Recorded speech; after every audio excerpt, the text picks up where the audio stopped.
આ સૃષ્ટિ ભગવાનમય છે વાલા. આપણે આ વિરાટના જ એક અંશ છીએ. એટલે અહીંયા વૈયક્તિક સ્વતંત્રતાને એટલું બધું મહત્વ નથી આપવામાં આવ્યું. મારે મારા સમાજ માટે થઈ અને જે જતું કરવું જોઈએ એને માટે હું તૈયાર રહું.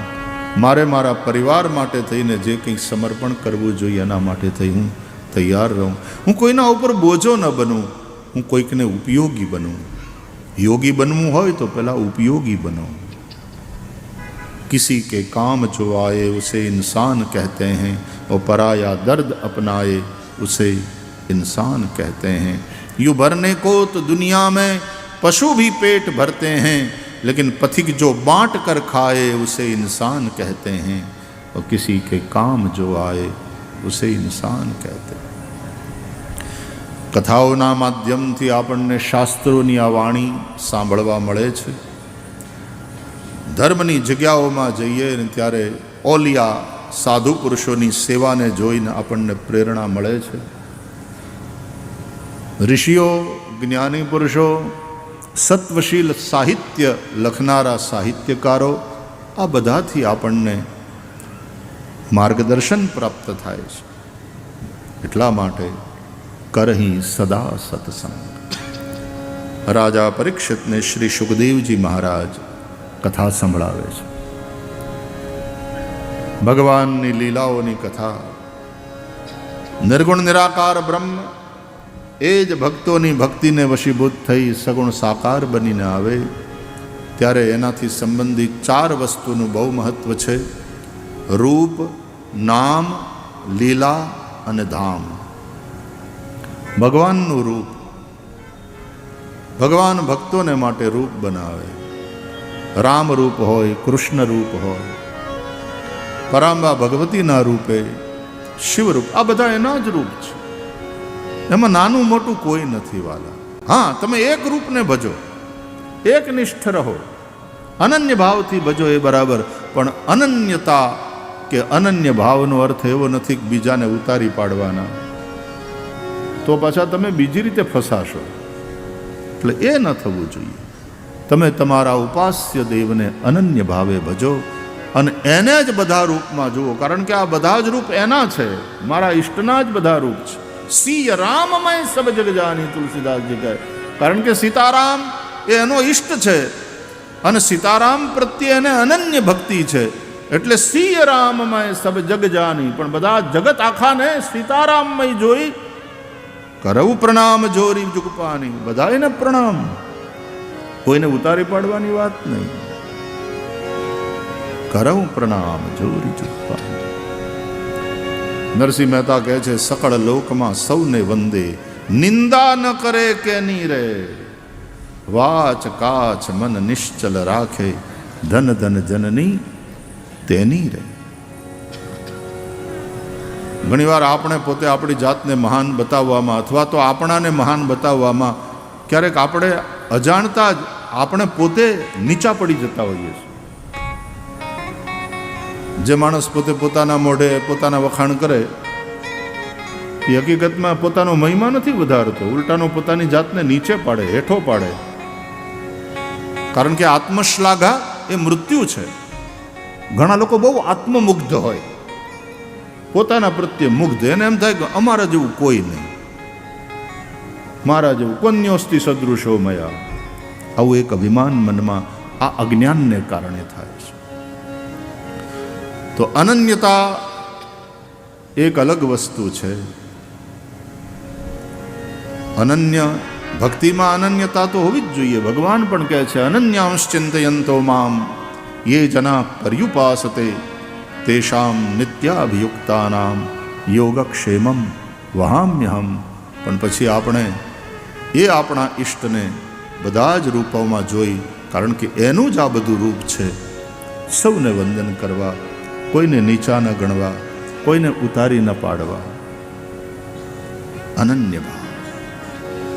અરે તુલસીદાસજી વૃંદાવનમાં ગયા ને તો એ પેલી કથા છે ને પ્રસિદ્ધ, કે બાંકે બિહારીના મંદિરમાં ગયા તો તુલસીદાસજી બાંકે બિહારીને તે ત્યાં સુધી પ્રણામ.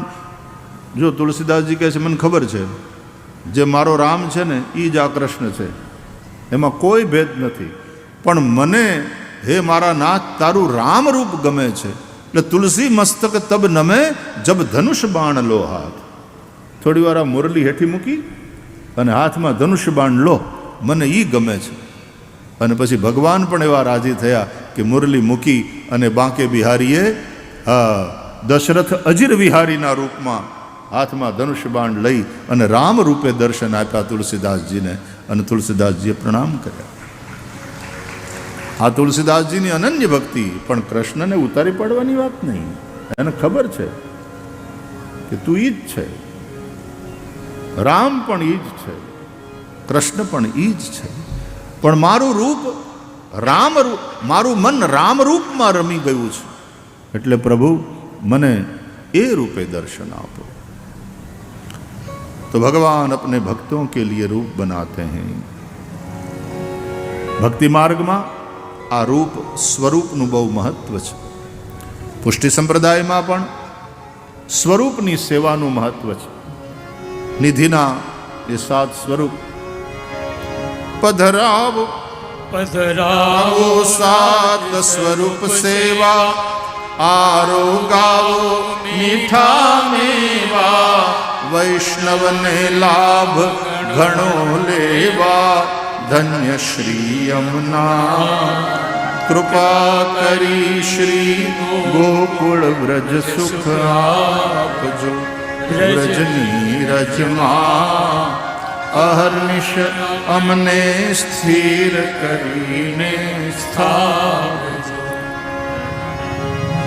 એ વૈષ્ણવોને માટે વ્રજનું મહત્વ છે, યમુનાજીનું મહત્વ છે. ગંગાજીનું એટલું નહીં, એટલું યમુનાનું મહત્વ છે.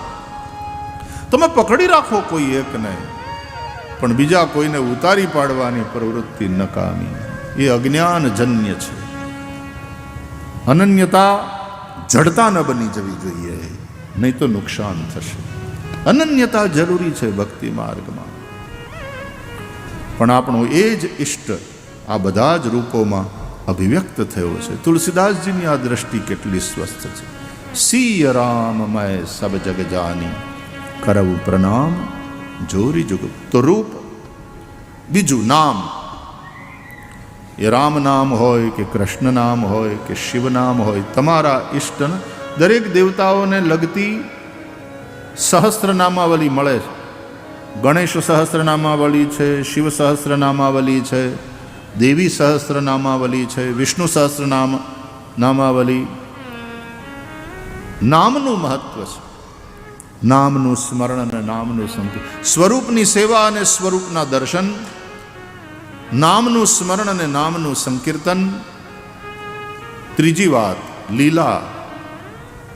ભગવાનની લીલાઓ, રામ રૂપે જે લીલા છે, કૃષ્ણ રૂપે જે લીલા છે, ભગવતી ભાગવતમાં પરાંબા ભગવતીની જે લીલા છે, શિવ પુરાણમાં ભગવાન શિવની જે લીલાઓ, આ લીલાઓ એની કથાઓ થાય. એ કથાનું ગાયન, એ કથાનું શ્રવણ. અને ચોથું ધામ. એ ધામનું મહત્વ. જ્યાં ભગવાન પ્રગટ થયા એ ધામ અયોધ્યા. સ્વામિનારાયણ સંપ્રદાયો છપૈયા, એનું કેટલું મહત્વ. ભગવાન સહજાનંદ સ્વામી મહારાજનું પ્રાગટ્ય સ્થાન. એ ધામનું મહત્વ. જ્યાં જ્યાં એમની લીલાઓ થઈ છે, દ્વારકા ધામ, બદરી ધામ, આ બધા ધામ.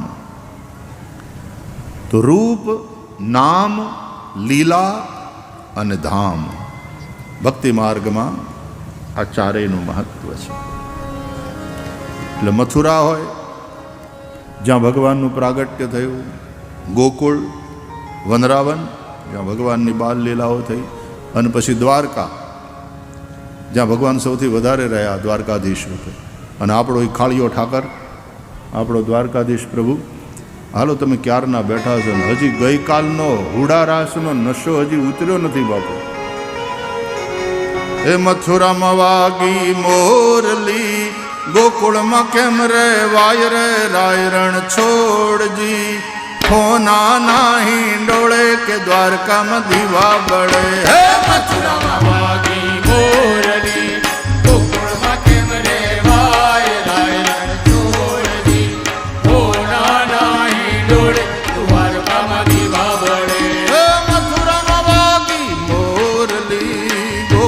ગોકુળમાં કેમ રે વાય રે રાય રણ છોડજી હો નાના હિંડોળે કે દ્વારકામાં દીવા બળે હે મથુરા વાગી મોરલી ગોકુળમાં કેમ રે વાય રાય રણ છોડજી હો નાના હિંડોળે દ્વારકામાં દીવા બળે હાલો